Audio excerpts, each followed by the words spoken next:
Hello and welcome to this video. I have got Dani Rabin here. Hello, Danny. How are you? Hello, I'm doing well. And yourself? I'm good. Now, Danny's been on the channel before talking about his illustrious career as an incredible jazz guitarist, rock Thank guitarist, you. but he's just a great guitar player. He's got an incredible band called Marbin. And Marbin's still doing okay? I'm still doing okay. Just about to release an album with Paul Wertico, formerly from the Pat Metheny Group, on drums, and that's been real fun. And yeah, I assume just he'll be just coming doing on the to thing. talk about that album when that comes out, I hope. Yeah, And yeah, for talk sure. about Paul Wertico, who is such an incredible drummer. I saw him live with Pat Metheny so many times, and with the Pat Metheny group, you had this idea that he was quite smooth as a drummer, but seeing him live, he can do more than smooth, can't he? He's pretty Oh yeah, ferocious, yeah. that He's guy. pretty wild. It's strange with him specifically. He sort of invented like the the double flat ride. Yeah, It's like he's the guy. It's like there's not a lot of people do that, and it's such a interest. It just colors the music in such a pretty way. To yeah. have I mean, like these I really don't play distinct high double flat pitches. ride, but I always have Yeah, a flat ride, and it's because of Paul Wertico. yeah, yeah, Yeah, yeah. such a such a It's lovely very cool. player. Yeah, So. cool. But yeah, I, we're I've focusing been on on a Berkeley, I think.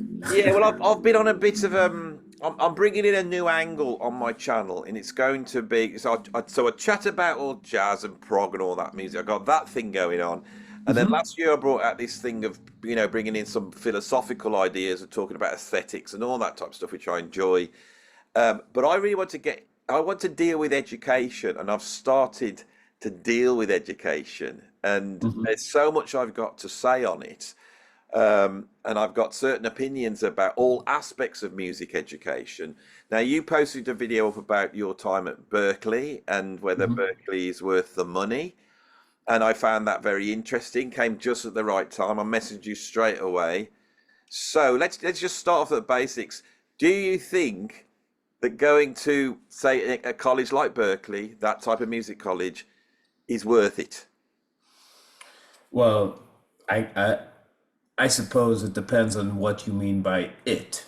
If you mean the money, then no. Like you will not recoup if you're gonna pay full tuition. It's I think it's common sense at this point. I mean, if you really think that it's easy to earn, let's say, $250,000 playing your instrument, then I suggest you just try for 1 year. Try playing your instrument for 1 year and see how much money you make. And then go to music school and see how much it multiplies your income. I would say that's an easy way to test it. If you think that somehow it's worth to enslave yourself financially for the sake of information plus networking, Mm. if you can come to that conclusion, then go for it. But ask yourself just honest questions and give yourself honest answers. I mean, how do you determine worth? I think that really is the key issue. And the real, the more cynical thing that's happening is that they prey on an age group where people's aspirations and dreams overshadow their ability to be rational and to be, I would say, pragmatic about making some sort of plan for their future. So there is a time. I mean, I had this in my life. I'm speaking for experience when I had no concept of music business as a 17-year-old, not even a vague one. I really assumed that Alan Holdsworth and Scott Henderson lived in some sort of Bruce Wayne type mansions overseas in America. I thought that we're talking about billionaires. Because it didn't make sense to me that not everybody in the world would go see Alan Holdsworth as a 17-year-old. I couldn't, the idea that like a guy like that could be struggling financially was completely, it was a shock as a 24-year-old seeing the state of fusion in America. when I finally got out of school, started working, started seeing what's happening.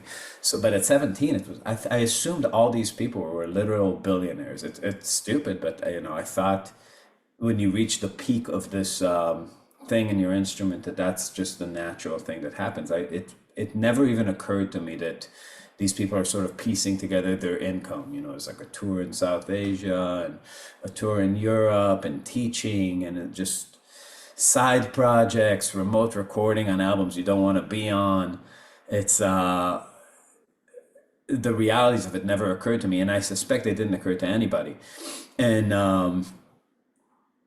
I didn't have the experience of going to school and being one of like the golden children, the people who just show up, full scholarship, can play everything already. To them, it's kind of like a social networking event the whole time. Ensembles are fun, Well, not anxious. you've gone into an area there that's interesting because so let's just get some figures on the ground because I haven't got a clue. I know what they are in the UK, but what would it cost in terms of paying for like a sort of degree, I suppose, and living because you've got to live as well, haven't you? Say, and you can live on campus at Berkeley, can't you? And there seems to be a divide between those who live on campus and those who don't. So, Yeah. and I that's mean, my information. information is way outdated, right? I've been Yeah. out of school for a very long time. But I know now it's around $70,000 a year to attend. So that's a 4-year program. So you're already, spending Are we really talking around about north. $500,000 if We're you talking about north of a $500,000 just in tuition without just living in an expensive city for 4 years and feeding yourself 3 times a day and paying rent and going out and doing it's like you're talking about I would guess if you're living humbly what $400,000 for the whole experience now. I mean, think about you can literally for most people pay for your entire discography from now until you die for like hiring the musicians, rehearsing the music, recording the music, mixing and mastering, and then you're also able to buy all of your dream gear. Well, the thing Like, is, what I'll do is I will post a link below to your video where you uh-huh. go through this, so we don't have to go through this. But to put it simply, it costs a lot of money, and when you add up what you get out of it, there might be some useful information, there might be some good contacts, but it's not worth that amount of money. And straight away, you've opened up an area that I've been thinking about. That if it's information and network, right? Let's take information. So, what sort of information are we talking about? What does Berkeley teach you in terms of information? um I very vividly remember my first like week. And I wasn't good at anything at 17. I was still 17 when I first started. And you show up, there's like a proficiency edition. They give you like ratings, like it's 4 categories. I forget, it's like reading, technique, something and something. Just basically to decide where to stick you ensemble wise with people who are sort of matched skill wise. And that not that they do a very bad job at that. You have to do it somehow. You don't want like, a girl that loves like Elliott Smith and acoustic guitar playing with a guy who's like trying to get his countdown chops together. So they have to do something. But it's that's just what it is. You show up to ear training. It's just solfege. They just teach you do re mi fa sol la ti do and how to do some basic sight reading with syllables. Harmony class. I think even before harmony class, for most people there have to take like writing skills. Just learning. It's really playing catch up with the kind of music study that people should be doing, like at age 12. There, But that's the first point you really made. for That's the it's major like. point. Same here in the UK. When I started teaching, there was an expectation of being at a certain level to say get onto what we call a level 3 course, which is probably worth the last 2 years of your high school diploma in America. And then to be on a degree, you had to be at a certain level in terms of music grades and theory knowledge. And Mhm. as they wanted more students in, they would have reasons for letting that go. They would say, oh, well, this person's played in bands or they've got experience. And that's how that started. Now they are just letting in people onto almost like a degree level here who are almost like beginners musically. And Yeah, I mean, they're, I wouldn't they're say spending, almost. Like the kind of, I mean, when you look, I remember when I went, it was like the floodgates were open. And, like I didn't have to take writing skills because I tested out of it. But the fact that that class exists where they teach you, like, let's say, how many sharps are in a key, or, how to draw, like, like a key signature, and how many beats are in a bar of 4/4, and how to, like, the imaginary bar line, like, how to, like, not cross over, when you're notating stuff past, like, beats, like between beats 2 and 3 of the measure, just like basic dumb shit, right? It's like just basic ass basic bitch shit, and I know some of you people don't know it, and it's because you shouldn't be attending music college. If you want to attend music college, just take 6 months and figure it out. All you need is a notebook, like one private teacher, not a YouTube video. Like, this is the thing people don't understand about YouTube. YouTube removes only one thing out of the equation: you. It's funny because it's in the name. It's called YouTube, and you is exactly what it's taking out. Studying with an actual person is a chance to have that person educate you, to create an edifying experience where they draw something that's in you out of you, to connect these notions that you have about the music you're hearing to the language that's used universally to describe it. They're not going to teach you what music sounds like. If you don't know what music sounds like and what's going on, then you're in much bit deeper trouble, and no institution can save you, right? It's just about connecting the dots between the words we use to describe the sonic world and your perceptions of it. And there are just simple, basic, I repeat the word, basic. You are a basic music bitch if you don't understand these things. And it's nothing to be ashamed of because everybody um, had to go through the same exact shit. The problem is that you don't want to go through it paying $75 a minute, right? You can do it for free with a notebook at home. And then you're also not going to have this horrible gut-wrenching feeling that people are playing giant steps in the practice rooms around you when you're trying to find middle C, right? It's not a good thing. It's a very bad thing. But they brought in so many of those level musicians to these institutions that they create a situation that nobody belongs there, right? It's like I mean, again, I went to school with Esperanza Spalding and Julian Lage. They did not have the same Berklee experience I did.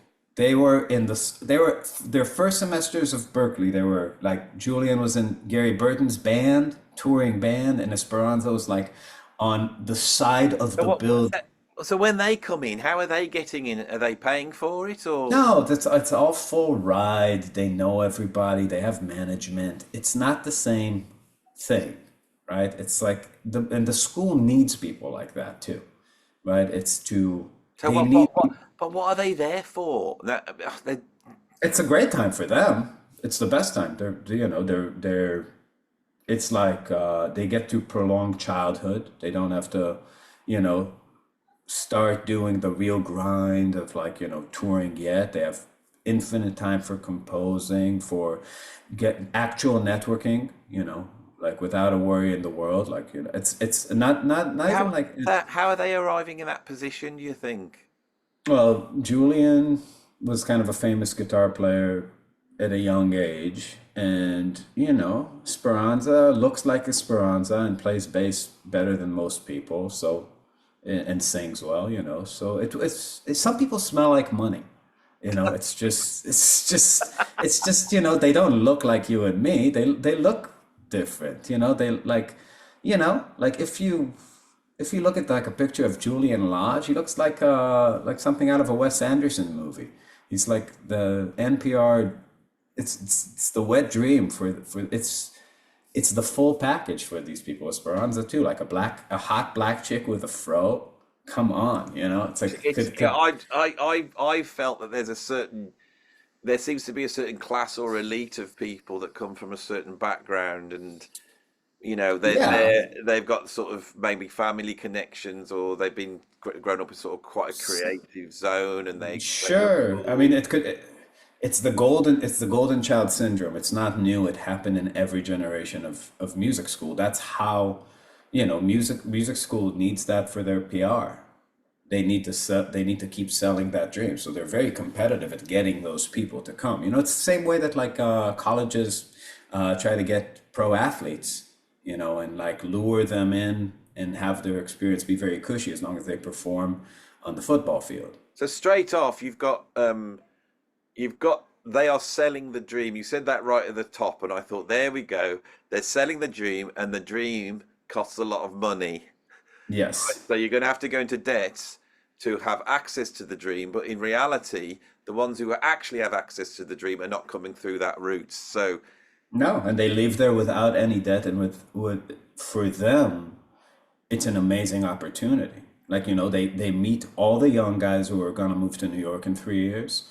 So they're gonna be, they're gonna have a big network of people who all already kind of admire them, and they meet all the professors that are, some of them are working, and some of them already are like in some sort of international, like Gary Burton, it's like you get into that band, you're playing like, whatever, North Sea Jazz Festival, you're playing all these things, you're talking to managers, you get to meet the people that are actually running this small business that we call like, the jazz circuit.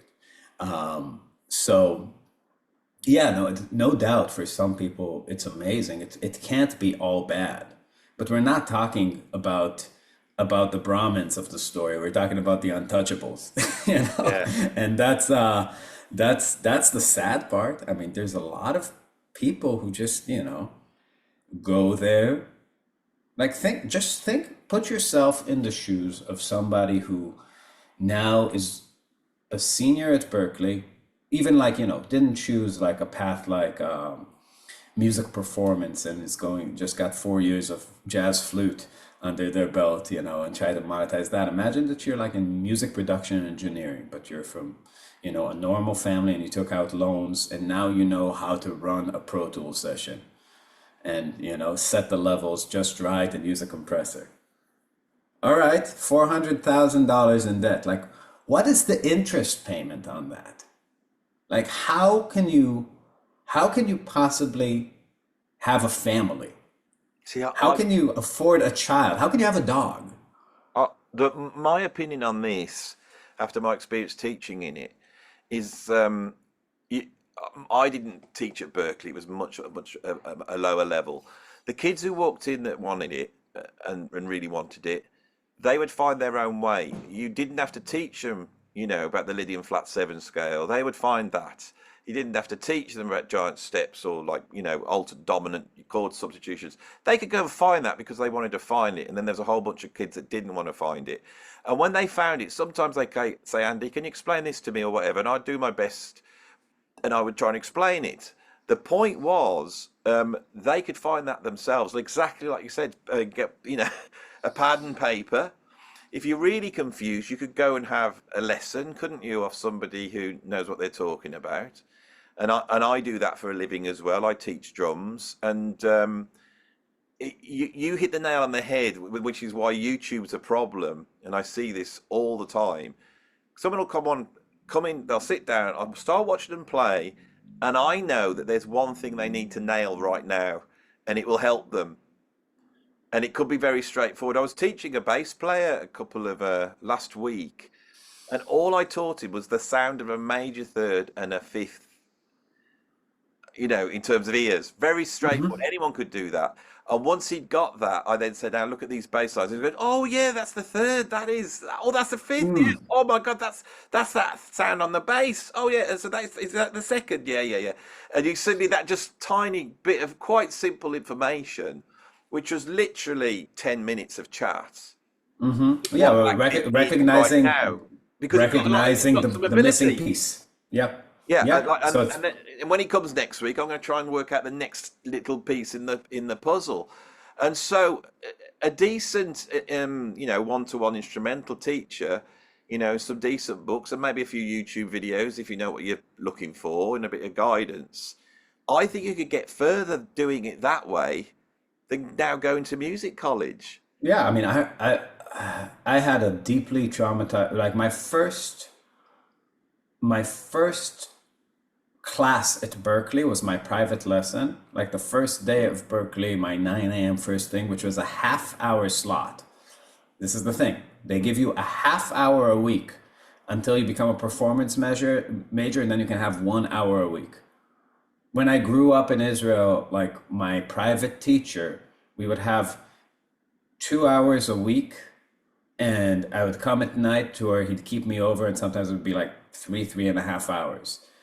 So I was very unaccustomed to the exchange you can have with a person. It like, also he's been grinding like all day. It's like he's seen 12 people like in half-hour slots.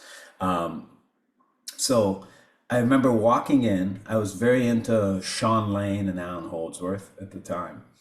And this guy's name was Mark White. He was the fusion guy. They said, give me the fusion guy. And he's like, can you play me a C major scale? And I was like, yes. And I was just like, can you play it legato? And I was just like, okay. And he's like, no, the Italian legato.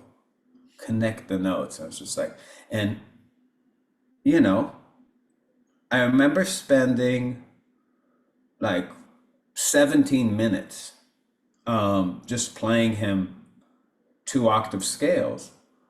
And after that, he said, yeah, you know your scales. That's really good.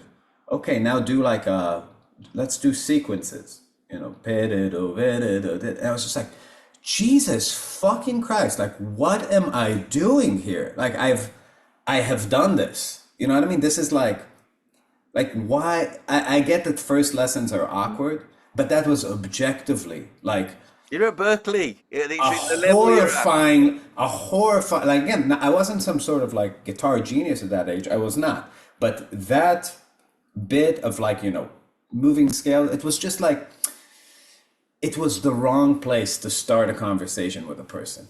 You know what I mean? Like I teach, I know, it's like, what are you into? Yeah. What are you trying to do with music? Like what brought you to Berkeley? That's a great way to start a conversation with your student at Berkeley. Or have you had lessons before? Yeah. What sort of stuff did you get into? Did you like? Play me something. Play me something you like. Play me what you play me something you think is cool. Right? Yeah. It's I'm always going to go. I'm always trying to get to the point of going, what have you come here, and what do you want me to give you? What do you want to get out of this? Right. Or if you just came here and you don't know me, just what is good? Like, this is what is good. What is the best? What is the closest you can do to good? And how can I, with my ears and experience, direct you to slightly better, in my opinion?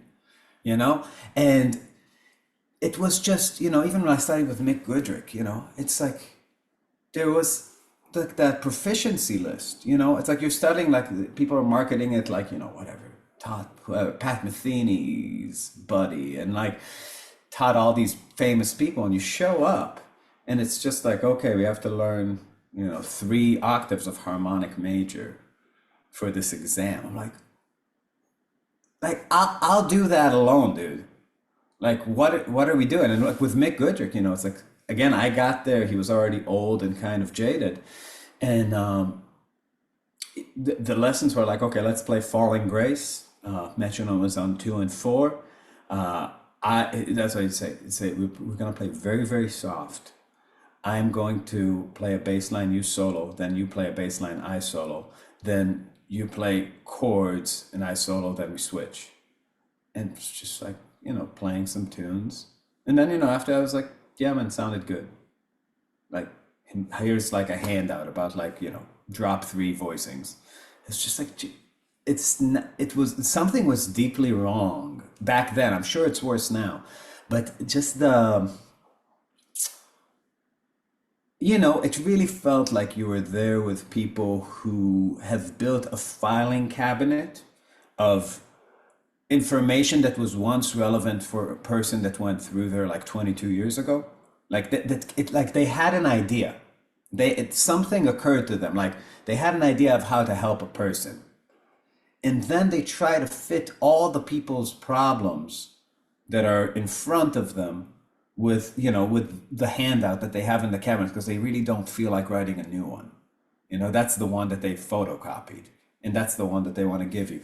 And it's sort of like, going to a psychiatrist's office and like just have like, just look for a random patient. It's like, oh, here's some Prozac. It's like, but, you know, but it's not, And, that's and not the issue. I think historically, in the 1950s, there's all sorts of stuff going on in jazz, and George Russell's method, the chromatic Lydian method, was the thing, and this is what Miles was studying. And then when Berkeley set up, they sort of adopted this chord scale approach to jazz, which has now become the approach. And so there's hundreds of guitarists teaching in that way. With a D minor 7, you can use D Dorian, or you can use second mode melodic minor, and all that type of stuff. And it's a chord scale approach. And I've taught a little bit of improvisational guitar, and I've found that you get more results by actually just trying to get people to get their head around what improvisation is, and what they're Yeah, allowed to do and what they're not allowed to do, and where their standards are, and like, so stop, put some gaps in the, sure. why don't you stop and start, that might help, and they, oh yeah, that helped, I was trying, and I just Yeah. wondered, was there anything like that, more Yeah, I mean, esoteric information? so my time at Berkeley, I was really into free music. Like I was into like Fred Firth and people like Derek Bailey, and I was really into like the British improvisers and free jazz and that kind of thing, which now I kind of detest. But back then I was really into it. I was in bands that were doing that. I was studying with David Tronzo, who was the my distaste for what was going on academically sort of led me to that, and that was a loophole, because you could not get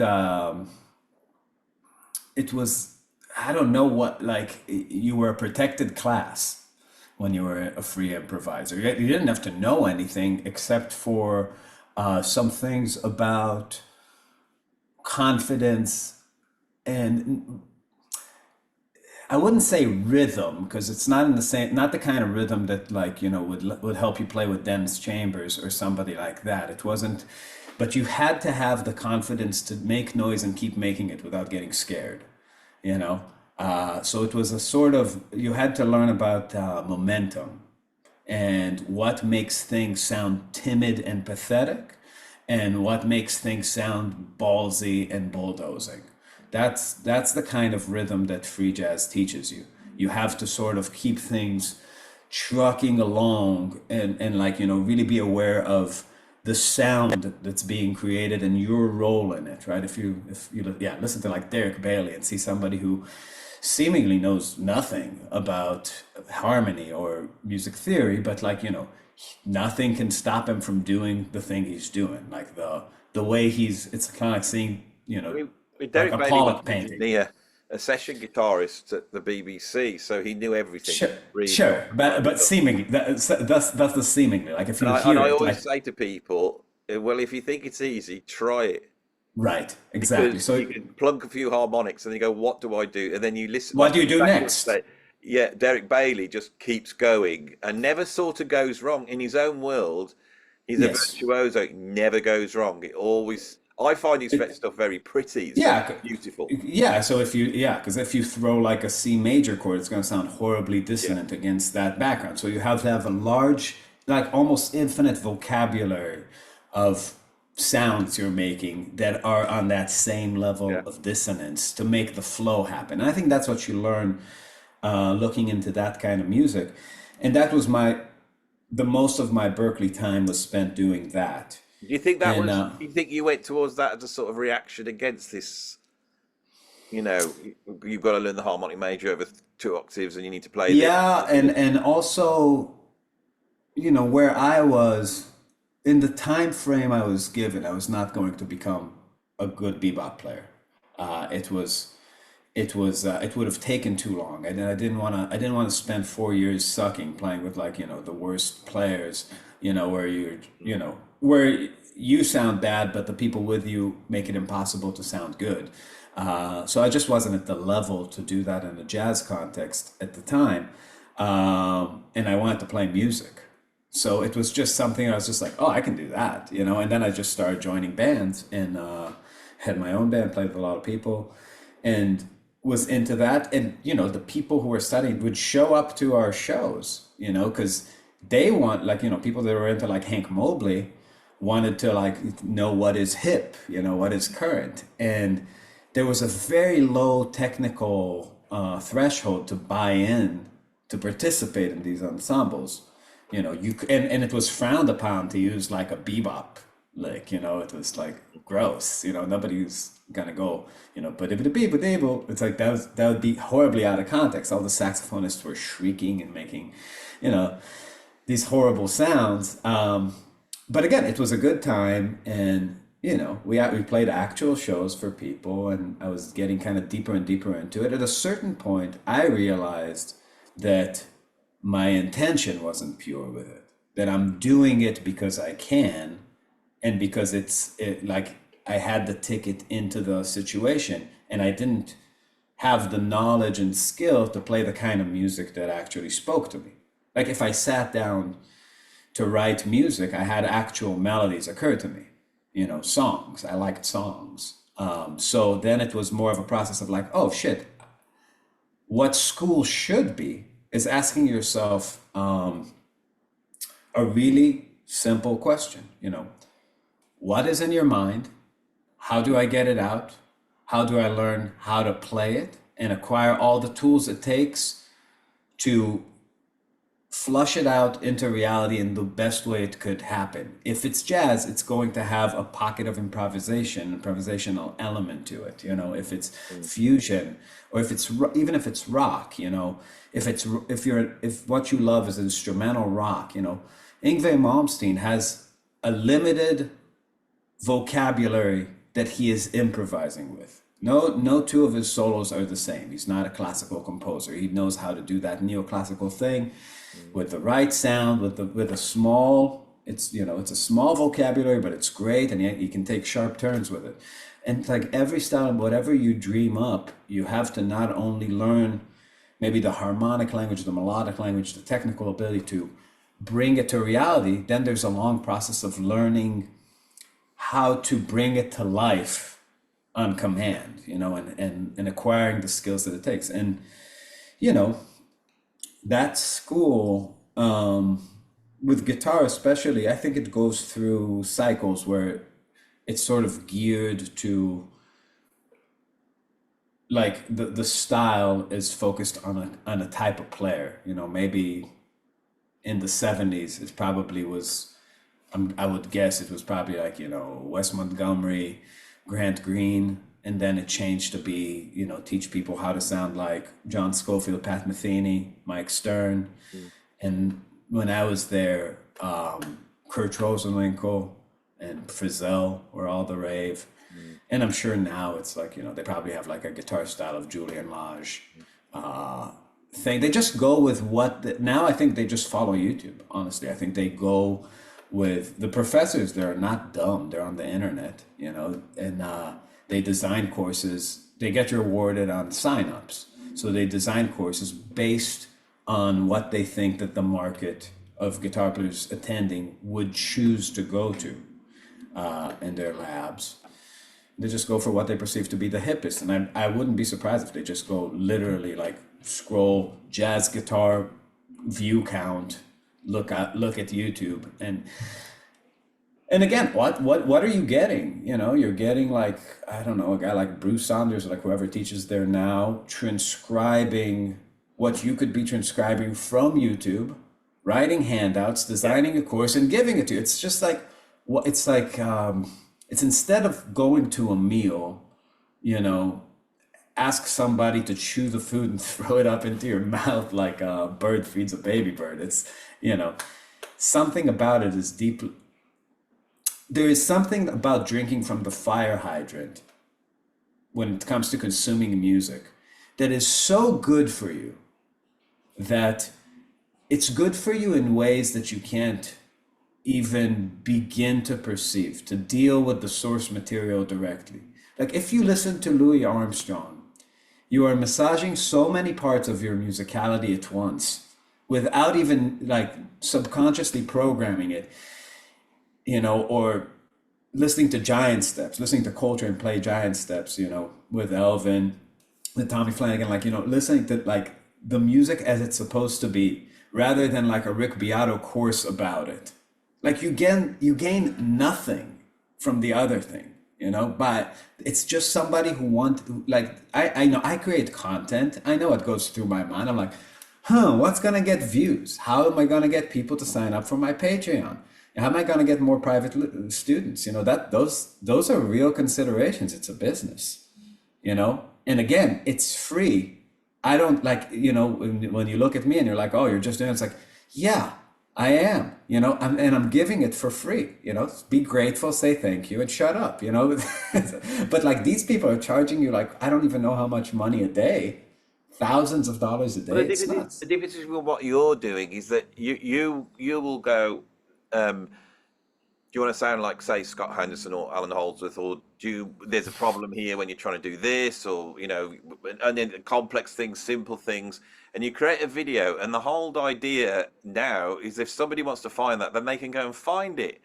And so that's great if they find it. I've learned loads of stuff off the internet now. If I Me want too. to know something, I'll go on the internet, and look out, I mean, I've watched your channel and I've got stuff out of that, and um, Yeah. there's not just scales, but the specific way you can use scales and can voice them. And I think you'll find it, right? The information is not the problem. It's all there now. The information's there. So what the colleges should be doing is helping people to find who they are, what they want to say musically, and then letting them find that stuff while they teach something, I think, which is actually more difficult to teach. And I don't think anybody's really considered this. And I think it's being able to roll with the punches of the culture that you're going to end up dropping into. Now, the thing that's given me the idea of this is that I've been a professional drummer all my life. I've toured, made albums, right? Um, in the late 2000s, I saw it was when Pinnacle was the big independent distributor for CDs, and it went under. And all us playing in the prog bands, our CDs were just stuck out there. We just lost them all because that distribution went. And then you saw all these sort of Russian gangsters putting out all these torrent files of the albums, and then you had Napster, and you saw all this happening. And a lot of the people I knew in the labels were going, "This is over now." Well, we're nearly 20 years in. It is over. That's all over. And I feel that the colleges are like trading on some mythical idea of what it was like in the past, which it probably wasn't like even then. But that's gone. And then But how can you expect people who have been working a day job and completely out of that business to know they how to don't, teach they're for being it, how to teach for a reality that they don't participate in? The teachers themselves, like, it's not even like they don't want to help, they just don't, they're not out there, they're too they busy, don't, they're teaching. the thing is, when I was faced with losing my teaching job, right, a part switched on in me, which hadn't been switched on for like 20, 30 years. And I was like this, and I am now a professional YouTuber. I make my living doing YouTubing with all like the stuff you're describing. It's not just the ad revenue. I've got Patreon. I teach Sure. privately, and I've got like little bits of all these different incomes. I feel creatively completely happy doing what I'm doing. I've got my own little world now. So, say if I wanted to play some jazz guitar, I could sit and play some jazz guitar, film it, I could stick it on my YouTube, and I Sure. might not get 20,000 views, but I'm going to get a couple of thousand views on it, which is way Sure. past what was before.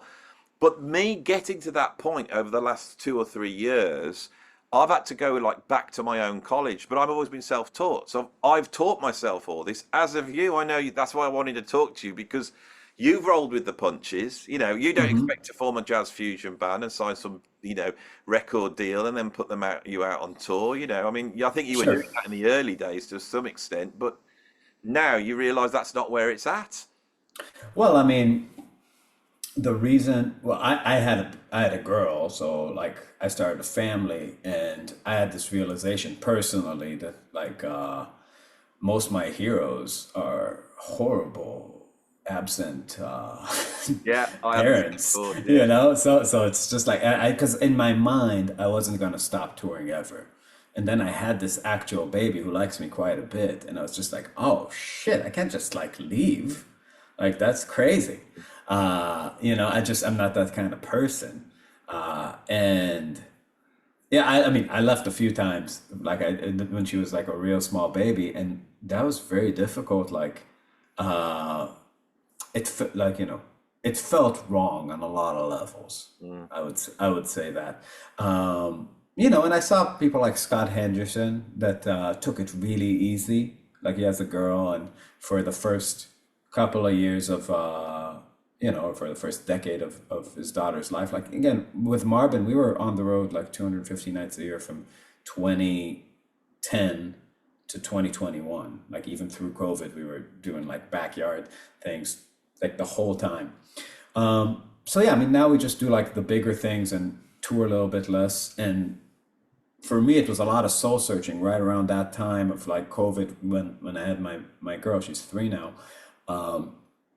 Of trying to find an alternative thing to do. Now, I always taught guitar lessons like remote, not nearly as now I teach like an insane amount, just because our Patreon really took off and a lot of the people that reached out to me. So Well, you I see, just, yeah, I know I know, I can see what you're saying, but the fact that you said your Patreon took off and now you're doing more like online teaching, all that stuff, we've had to negotiate ourselves, haven't we? I don't think anyone yes, coming out of the last year of Berkeley knows anything about this stuff. no, you have, but That's again, my point, you see. That the point is well taken. I mean, I 100% agree that like you have to at many intersections in life, take a look at your life and ask yourself like real questions about how you're going to make this work work exactly. while not getting like a job that you're like for some people music is a calling, right? It's like that you like the idea of spending the day doing some other hustle and then like having some time carved out at night to play your instrument is unbearable. And I'm not alone in this. I think a lot of people are like I this. can't. It actually causes me anxiety. Me too. So Same. when I was teaching in college, and it was a small little college, and they gave me tons of freedom, and so I just did what I wanted. And what I did was create a real creative environment for musicians to enjoy themselves, to learn. And if the kids wanted to learn jazz, I would go, I'm teaching jazz tomorrow morning, and the kids who wanted to learn jazz would come in. You know, Hmm. we'd start jamming on a blues, and when they'd ask me questions and stuff like this. And but a lot of it was student led. How do you get this sound, and what's that, and what's this? But, Sure. but other kids would want to know something else, and then the education got much more prescriptive, and they're saying you need to do this, and you need to do that. We need to measure this. We need to measure that. And I was fighting against this. So I popped out the other end. I'm okay now, but the last couple of years, I'm asking myself, why weren't we teaching this stuff? There is definite stuff you should teach that Well, I everyone mean, should learn, and it's like, I think we how need does to it ask a more actually work basic out? question. Can you have like I think people stopped asking one question, which is there such a thing as a good jazz school? If you have something like if you're training everybody for the same job in the way that like you're training orchestra musician to play in an orchestra, you for sure can have a very good school because the goal of the school is defined. Like here's a great question: can the same school produce a Charlie Parker and a Joe Zawinul? I Absolutely would. not. I mean, this is why jazz is rubbish. This is why we I, shouldn't go near jazz. This is why I'm not a jazz musician. I yeah, I mean, learned this years ago. I learned this years ago. I'd rather play progressive rock because in progressive rock you could have a jazz section and play proper jazz if you wanted, but nobody is keeping score like they do in the world of jazz. 60 years of jazz education has slowly, and it's not the only thing that's pulled the heart out of jazz. Now, does this mean there's not brilliant jazz players around there now? course there is. I'm not saying that, and I have to keep qualifying that because people don't understand what I'm criticizing. But the thing that is jazz now is basically a bunch of cliches, and you go to jazz college to learn the old cliches. Yeah, I mean, I think that's true. My point is that education can certainly happen in jazz, but the format of it never changed. It was always apprenticeship. And when you look at how successful interactions in a jazz school happen, it's when a teacher pulls a student or a group of student aside from the herd and decides to be an actual mentor and treat them like apprentice, like and there's this apprentice kind of relationship that's formed. And it's the only way it ever happened, because at the end of the day, the way that like vocabulary in jazz is passed is like, oh, like you're playing that kind of funny. How about you go like until the student realizes like, oh, wait a second. It's like the way it's coming out of this person is correct, and correct in the sense that it sounds good. There are principles of how things are passed sonically. Like maybe even I know the thing, but it's not sitting right in the music. There's a lack of awareness maybe in the groove, in the time, in the syllables, in the notes. And I'm going to just try to understand what this person who gets it is trying to explain to me about how it should sound, right? And again, classical music at a high level, when you look at like any of these conductors, teachers, the same thing. They're just humming along to the tune, and they're, at a very. It's funny because at the low level, it's not that. But when you see like Pavarotti teaching somebody how to sing, it's all about articulating the music, like showing the correct interpretation, like understanding the impact of every moment. And in jazz, it's more like understanding the treatment, this combination of rhythm and articulation, I would say, that you can only get from records or people, right? You can't possibly get it from like the classroom. And Well, yeah, I mean that's why I all said the private teaching is the shit for that. all the lessons that have changed me, where something has got me better as a player, has usually been a single sentence off somebody said to me Yeah. at the right time. I've got loads of these single sentences. When I interviewed Scott Henderson, if you watch the interview, there's a point where he blows me away because he tells me what's wrong in my playing, and after it, I said, "God, Scott, I should be paying you for this," because at one point he goes, when you're soloing, he says, what are you trying to do? He says, you're trying to get to some sort of build up to some sort of crescendo. And I went, yeah, that's what I'm always trying to do. And he went, well, don't. And at that point Yeah. I went, whoa, you know, Yeah. he said, don't. Yeah. I mean And that's I got everything at that moment. I got everything he said. I knew exactly what he meant. And I'm yeah. trying to get there. You're not going to get there by trying to get there. You're only going to get there, and you Yeah, don't it's have to catching get there. waves. Yeah, it's catching waves. That's responding to something that's happening. Yeah, and he You says can't if generate every it. solo, and then I went down to see him live. He invited me down to see him play, and there was one moment where he got there. But if he'd have got there on every single track, we would have just been switched off. You can't take that sort of intensity of build up. So he would Sure. do all sorts of things. And it reminds me of something Simon Phillips once said to me. He goes, if you're any good, you won't be able to do everything you could do. Yeah. And that was like, whoa, it's like, Cramming everything into a and 90-minute set is impossible, yeah? I feel that this is what music college should be. Yeah, but if you got those guys to teach college, then they wouldn't be out there doing the thing that makes them those guys, and they would just be like the professors. Because it's like it's the fact that they're in communion with the actual thing that makes you want to study with them and not with other people. And if you got to study with them, they wouldn't be in touch with that thing that makes you want to study with them. So it's all kind of crazy. I mean, you can study with them privately. That's the way it should be and the way it always was. But once you offer them a whole bunch of money, sever their connection with the actual music, then you will also take away their appeal.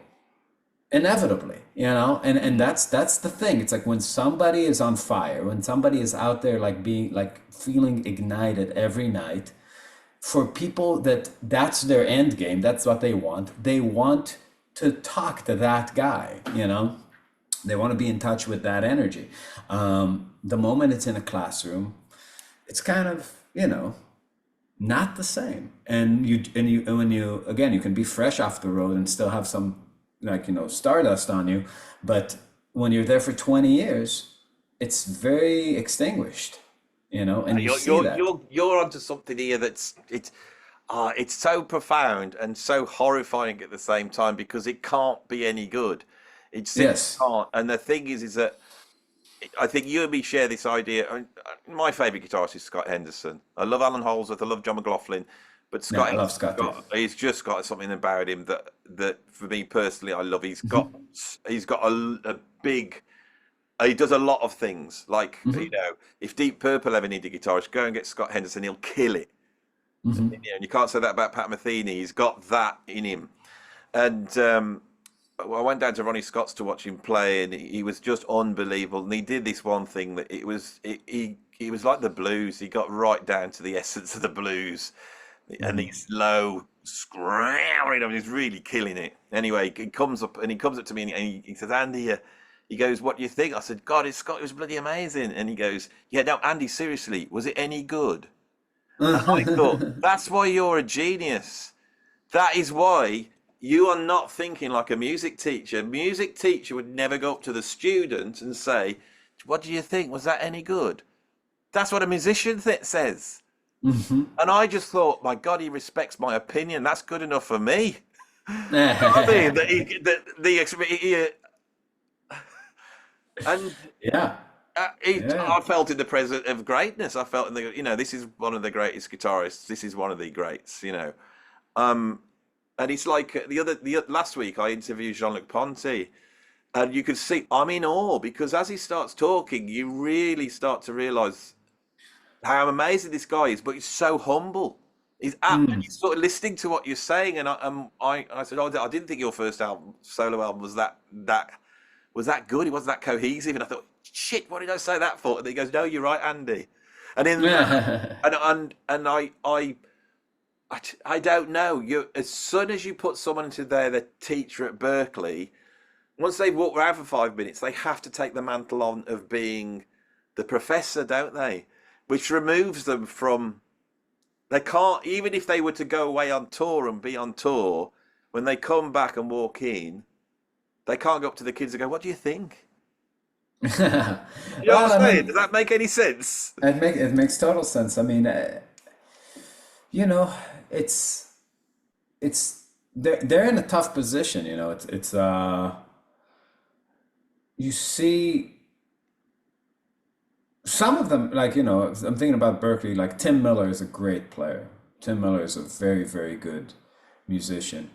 But I could sense that a lot of them feel very uneasy about their role in it. You know what I mean? It's kind of like good Germans, uh, and yeah, Yeah. it's just they feel like they need to camouflage themselves against the herd a little bit. Any person with a brain knows that when you are taking somebody who's paying $250,000 in tuition and you're working out patterns in melodic minor, you are doing them a disservice. It doesn't matter. It doesn't matter how great you get it. It's like, for that money, you are trading what you are getting compared to what you are paying, right? It's like every lick in melodic minor is 6 months of waiting tables, right? It's just like you're just robbing the future for the sake of the present. And It's it's taking the just, major seventh with a minor third. yes, just sacking your own future. And they're playing a part in it. It's a very, I mean, I would guess that it's a very difficult place to be in morally, you know. Well, it's funny because when I first started playing, me and my mate started playing, and he played guitar and I played guitar. And I went round to his house once, and he was playing amazing. And I said, "What are you doing?" He says, "I'm not telling you. I'm not telling you." And he says, "I've got this thing, and I've written it down on a piece of paper." And I said, "Where is it?" And I was trying to go through his house, going through all the drawers, and he wouldn't tell me where it was because he made it of value. Anyway, I finally found this bit of paper, pulled it, and I looked at the magic, and it was a pentatonic scale. It was a pentatonic, and I didn't know. And at that moment in time, that was the Holy Grail. But he was trying to hold it from me. You know, he was like he was taking that and go this thing, and it's nothing really. We know it. That's why it's funny because we know it's nothing. But what he was doing is going, "Oh, I've got this special thing here." Right. What you've got going on there, isn't it? Because this stuff. I mean, I studied harmony, I studied improvisation, and I came to the conclusion the notes are either in, or they're out, and they jiggle about. You know, you play in, you like in, and then you can go out. And Yeah. there's loads of different ways you could do that. Some simple, some complex. You know, but in the end, you know, the notes you've got to, you know, whatever you're playing over, certain notes will be smacking, and some of them will be way out, and some of them are in the middle. And it's just your job, like Chick Corea says, just to pick the ones you think sound nice. Yeah, I mean, I think when you look at the history of Berkeley, right, you have people like what's his name, Hal Galper, Mm. and that actually did some serious teaching. You know, he has concepts that, like, if you were lucky enough to be in his classes, you know, you got to learn something about the truth about improvisation, the rhythmic side of jazz improvisation. He has a book out called Forward Motion, I think. It's not a bad, like, it's simple book. There's like it's a few concepts that are very strong and very true. It's just not what most of you know, people will distract you with a lot of stuff like harmonic major scales and, you know, But no, obsession with playing nothing that's out. written down on paper can be worth £250,000. No, How many no, pieces and of paper is that to be worth £250,000? Whatever's written on them. it's not your ability to monetize in this field is That's the holy not grail. it's not in the ballpark of what it costs, and that's the thing. It doesn't matter, even if there was a magic wand that in 4 years could turn you into actual Charlie Parker. I'm not sure Charlie Parker could climb out into the mainstream from the American bar scene where you would have to start now, right? It's like if you were actually like, you would blow some people away at jam sessions, but you know, he'd have to start an Instagram channel. Well, you see, the And thing with Berkeley emerges. It was in the '60s, wasn't it? Early '60s when Berkeley starts to get underway. They don't really know what they're teaching, so it's the first time they've ever taught jazz. And then at that time, there's free jazz and the fusion thing, and so you get people like, you know, Al Di Meola goes to Berkeley, and then right, you know, and Mike things like this. Stern, I think Schofield, all these guys for yeah, sure. and so the college back then must have been informing jazz fusion, and a lot of that chord scale stuff. And then Mick Goodrick comes in, and then you get Schofield and Pat Metheny. So these guys are actually leaving with the information they've been taught. This new, which is in a way hasn't been set in stone, has it? It's new Yeah, but ideas. also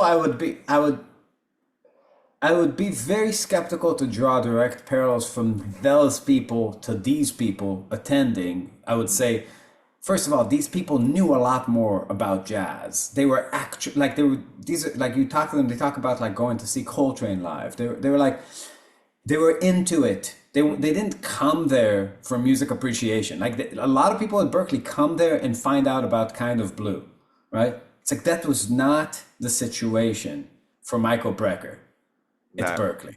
You know, it's like he knew everything. These people came there to play. They were already, like, you talk to all of them, they're already playing gigs before they showed up. They knew standards.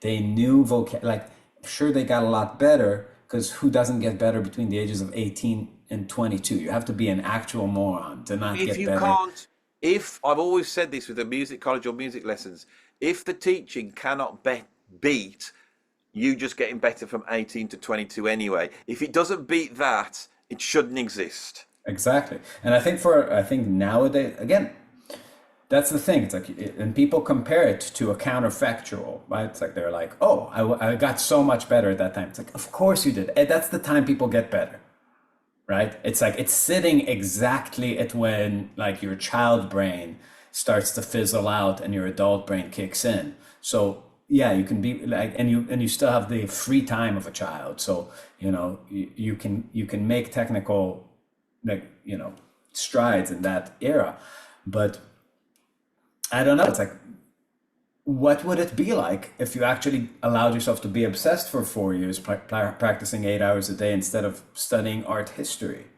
So, well, how about and this? How about this counterpoint as and an idea? conducting? How about this as an idea?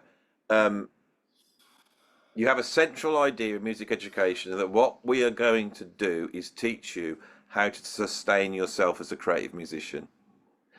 We're going to teach you so that you can keep playing.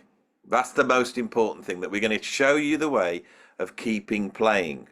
And for you, it might be you get a part-time job, pay on the night. For you, you might have to go and work in like hedge funds and make us so much money that you can just do whatever you want. But for you, you're going to have to do this. I'm in that last bracket. I have to do it. I panic that I would ever have to do a normal job. And Right. from the age of 22 to now, I have earned my living through music always. And now Same. at Yeah. this age, I've learned how to do that. And I've redone it again. Sure. And those are the skills that I think are important. And I've now got my own studio. I went in there this morning and I started playing. I started creating. Yeah. I rang up Jim Mullen, who's a well-known British jazz guitarist. He's coming down to play. There's going to be some people watch. I'm doing a gig, but it's all on my terms. Sure. You see what I'm Yeah. saying? No. I mean, that's great. That's great. I mean, I think So if you're trying to teach people how to sustain themselves, the right? problem is the problem is scaling, though. You can't take what you're doing, which is awesome, and scale it to like, here's a thousand people pay me to learn what I'm doing. That's not going to work. I think that an ideal future would just have all these institutions pulverized and more people doing what you're doing and having their flock. You know what I mean? Like 100 people who rotate Because studying with you. you've now brought up something else that I think is really important. I think the idea that you have these music colleges and they shovel as many students in as they can, which means they bring down the admission level. So you have people coming in that don't have never listened to Kind of Blue and don't know what a major scale is. That's the problem. And some of them might work out and harder, they might pop out the other end, but they're not really, they shouldn't be in the business in the Of first course, place. there, They there's shouldn't some be. there are people that have no business taking a guitar lesson with me. It's just like I not often, but I get like I don't know the notes on the neck. I'm like, well, fucking go learn them. Like, why are you paying? I'm not very good on the notes on the neck, but I know that's my Achilles heel. I'm okay, but that's my Achilles heel. Well, you just learn them. I mean, Just if like someone, how many? that one there, I don't know what that is. Well, you should learn it. I should do B flat. Yeah, you should learn. It's I think you actually probably do know the notes of the neck. It's just But it's yeah, just that it's the what happens to most people. I actually it wasn't popular, but I put out the video about how to learn the notes on the neck because it was like something that I realized that no serious person tackled this issue. It didn't get the views it deserved. But I just went through all the systems you could possibly have to learn the notes of the neck and show which ones you have to use. But the problem that people have with not knowing the notes of the neck is a psychological problem. It's not a it's not a memory problem, it's not a location problem. My dad's a physicist, and I just remember he would quiz me on math. And I had my primitive way of like doing multiplications as a kid, like, whatever, like if I had to multiply, just add the number a bunch of times. It would be a slow way, yeah. but it would be a way I could arrive at the answer. But the moment he asked me, it was like a timer was set off. That's what I was like. I had to do, I'd I feel do this, 2 octaves to do that. I had to feel go, this, I'd feel this anxiety, and it would create this thing that I was unable to use my systems. Right? And my systems might have taken 7 seconds instead of the 1 second that I wanted it to take. But if I actually calmed down, I could have had the answer in 7 seconds, as opposed to this panic of like, like, whatever, 22 seconds, a minute to figure it out. So, and the truth is that memorization just works by allowing your slow systems to work. You just got to calm down and figure it out the way you figure it out enough times in the time it takes you until it gets quicker.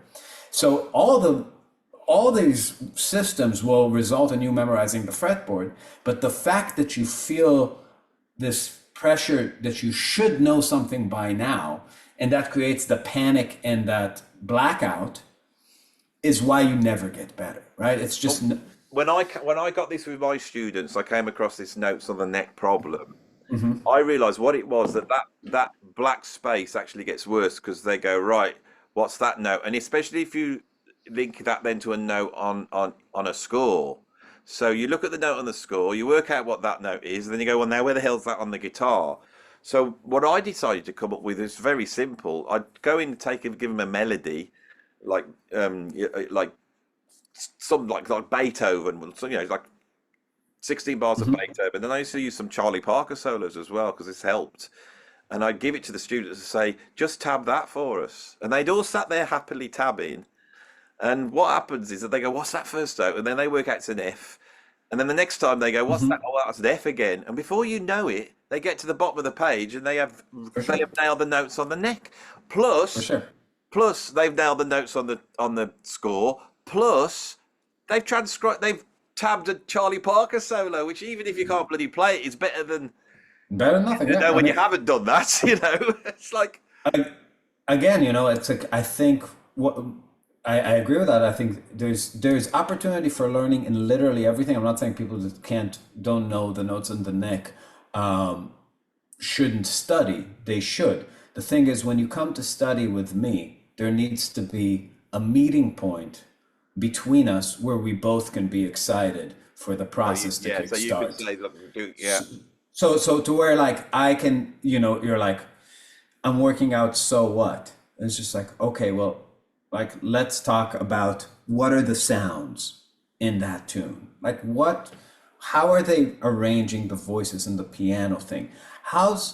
What's the groove, right? It's like, what exactly is the drummer doing? How are they feeling the time, right? It's like, how is the pocket created by the rhythm section, and how are the different soloists striding inside it, right? The difference between like Miles Davis taking a walk, wah be-doo, but-a-be-a-be, like that kind of loose yet rhythmic thing, to the like the Coltrane kind of phrasing where it's all legato and, like, just splashing paint on it.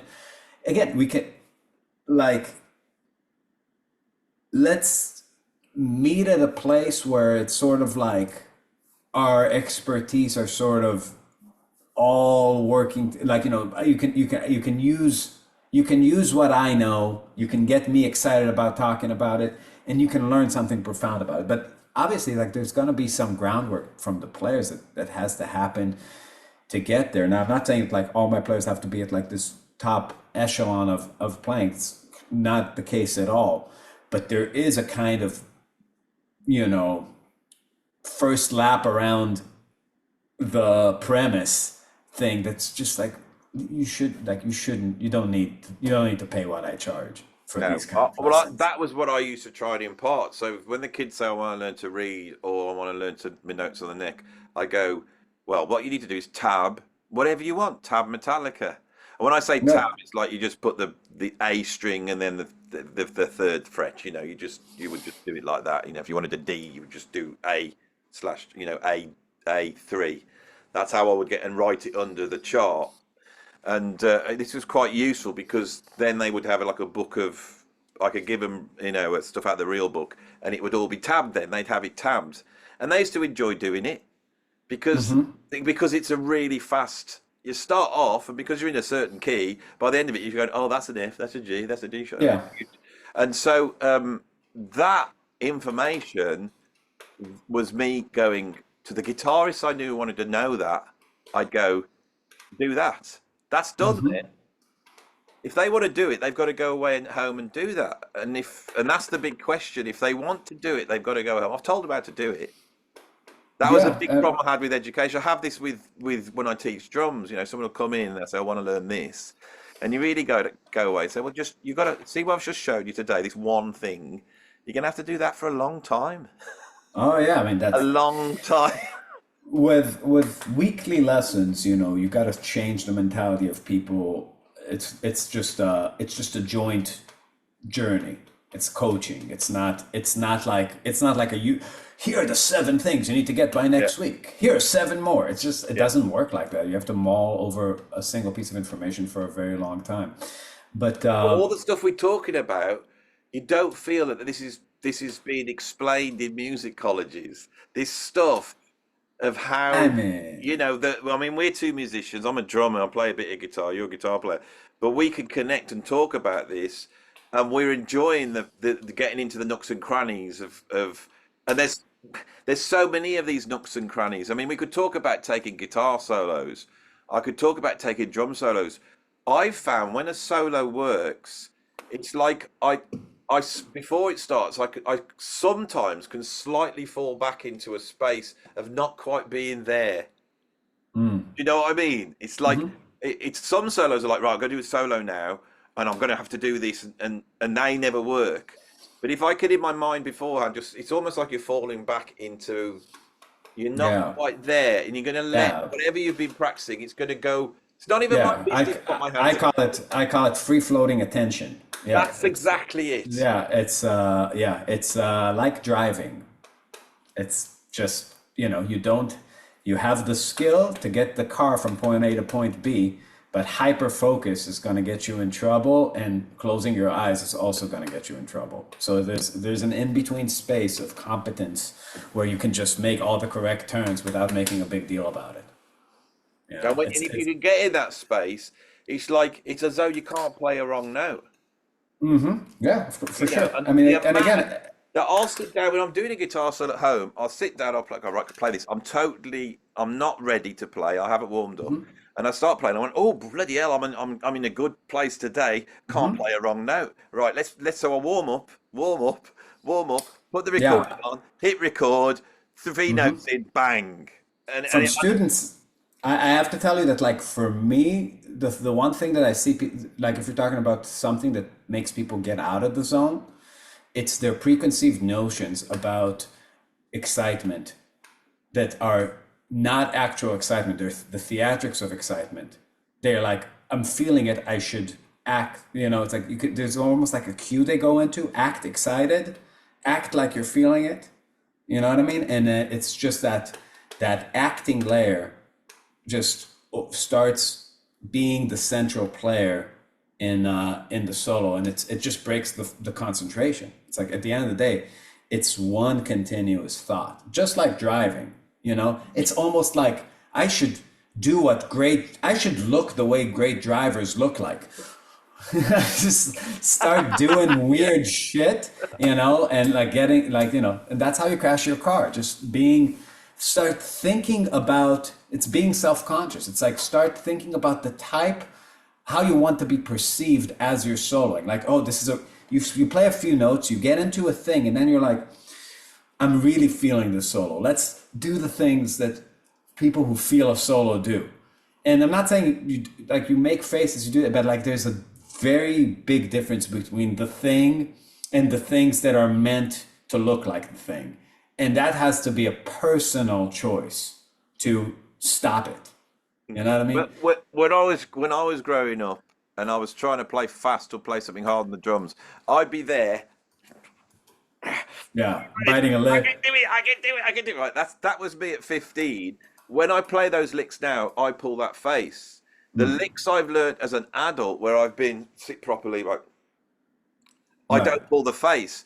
And so when you watch someone like Gary Moore, he can't help but pull that face. Yeah. You know what I'm No, saying? there's It's nothing wrong if it's authentic. Yeah, You know, so if I it's mean, coming from it's actually, I think it comes from bad practice. It comes from going, you know, right, and you right. pull that, you don't realize it. The whole thing gets practiced in, you know. Yeah, I mean, but I think we just borrow from like excitement is and eagerness are a good thing when they are inside the realm of control. And we borrow the facial expression from areas of our lives where we have no technique or control. And it slides our ability more towards that side. I haven't been playing the guitar for a while because I'm trying to get my playing back. So I get up in the morning and I'll put a jazz standard on and I try and play over it, right? And I've been posting because of that thing of being able to just play. I'll film myself and I'll stick it up on Instagram. Some of it's ropey, some of it's okay, and and I can watch back to it. I've got no ego. I don't care whether anybody says, "Oh, that's great" or not great, and I can play the guitar. I know how to solo. There's things I don't like about it. Anyway, this morning I'm trying to do How Insensitive, and so I get there already. I've practiced up just like you say, and as I hit record, it counts off, and I hit the first note, and it's not just the wrong note, but I don't even play it well. I don't even like misfret it. It's just the worst note. And if you watch the video, I stare into the camera, and I looked at the title, How Insensitive, and it made me laugh because that's what I was being. So then I start playing, and I thought, let's just play really insensitively, which I start doing, and I really start pulling these faces.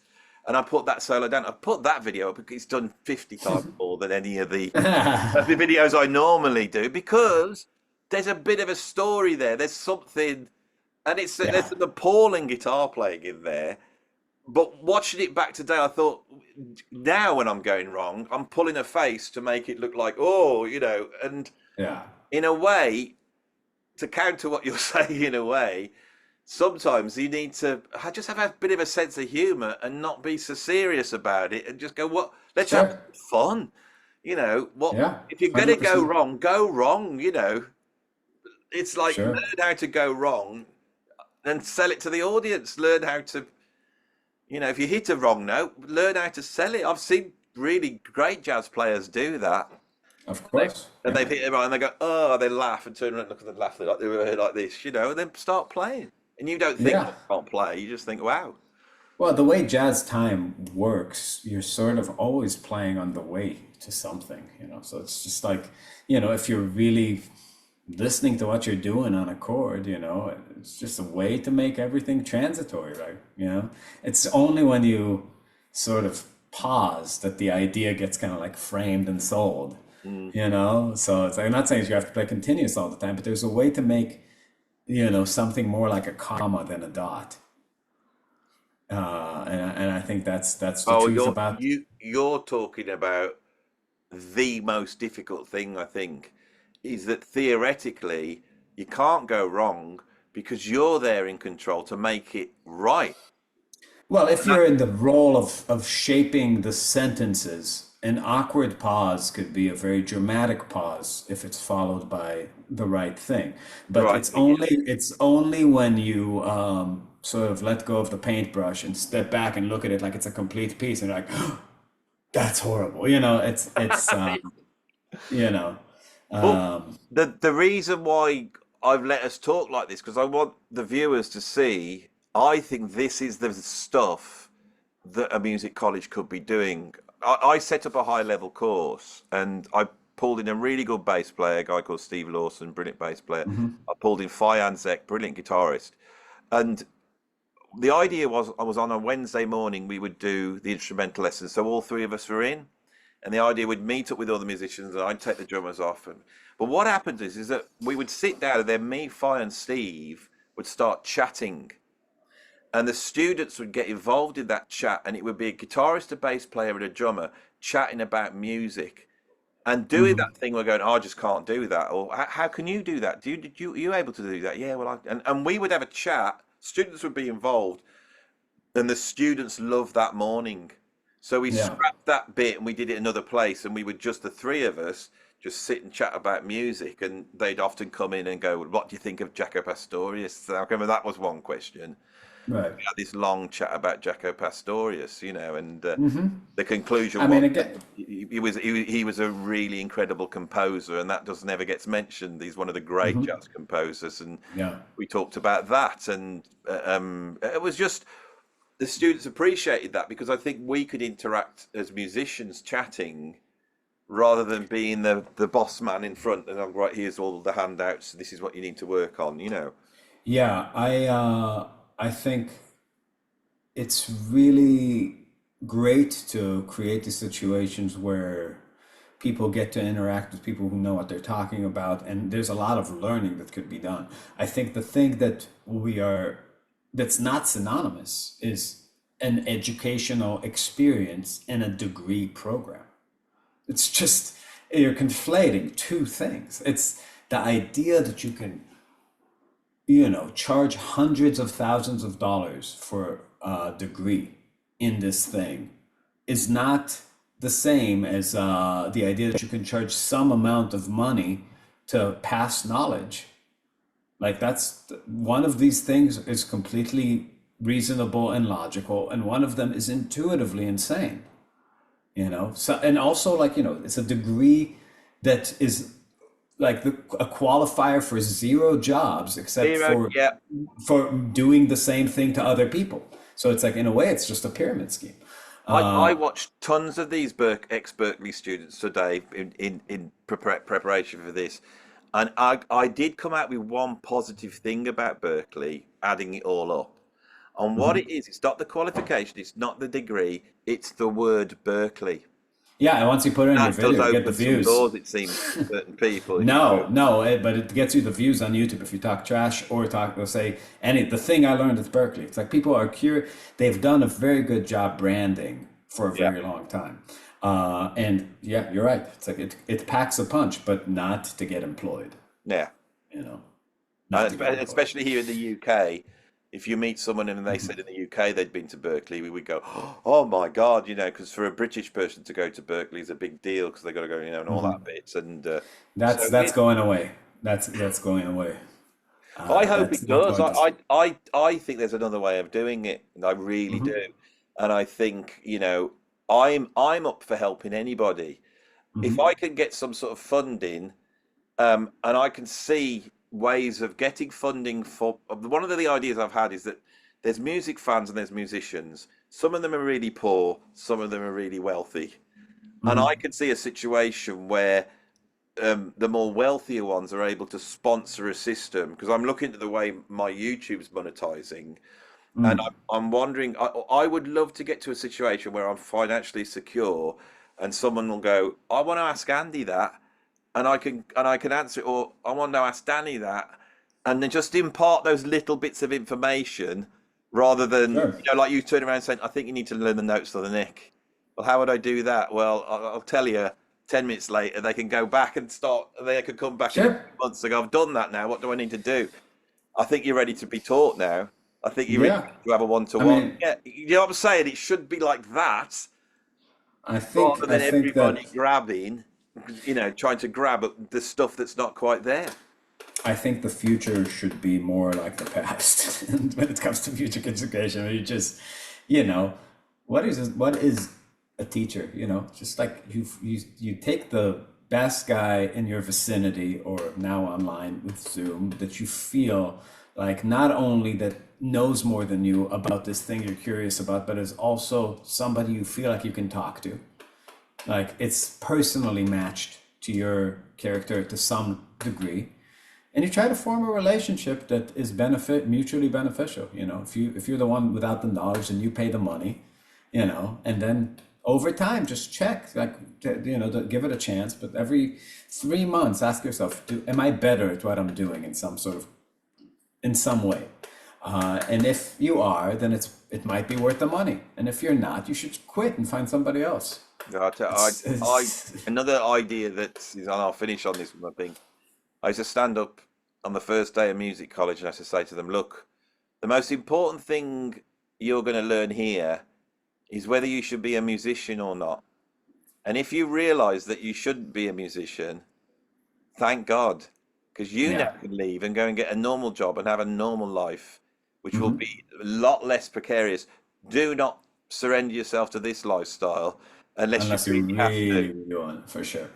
For sure. Again, it's the greatest blessing for somebody who can't conceive of themselves doing anything else. In a lot of ways. Like, I don't know, I feel like my internal world is rich to a level that, it's, I just, give me headphones and like most albums, and I'm entertained. I'm actually, it's like in my mind, it's very interesting, for me to just sit down and listen to music. I like it. And then like, give me a guitar, forget about it. It's like, I could just get into a thing and study it and come up with things, compose, get people together. It's like all these processes, each one of them is a world and they're all interesting. It's like the only thing that like sometimes hard is not having enough time to do the things you want to do. But it's like it's such a blessing to just be in a place of curiosity for such a prolonged amount of time. Like really, for me, it's like since the age of 14, I don't have any other hobbies. I never did. I don't play computer games. I just like, there's a lot of Same shit here. in life that like Yeah. does not speak to me, but like, you know, I don't I want to like, go on holiday, for example. We've got no interest in yes, going on holiday. same. I wish I could convince my wife of that, but yeah. Yeah, and normal Uh, people, they want to go on holiday. They want to go out for a meal. I don't want to go out right. for a meal. I know, I know. I feel it exactly. You know, I always say it like, why go on a vacation? You can go like vacation is just tour without the gigs, which are the best part. You know, it's for me, if I've got a studio and I can walk in, if I was bored, and I do this all the time, and I never release any of this stuff, but I'll just go in, I'll record 5 minutes of drums, 5 minutes of sure. bass, 5 minutes of guitar, sit back. I'll delete it after that. Just the fact of sitting down and creating something like that. Sometimes I go, well, that was actually quite interesting. That's where the ideas come Yeah, from.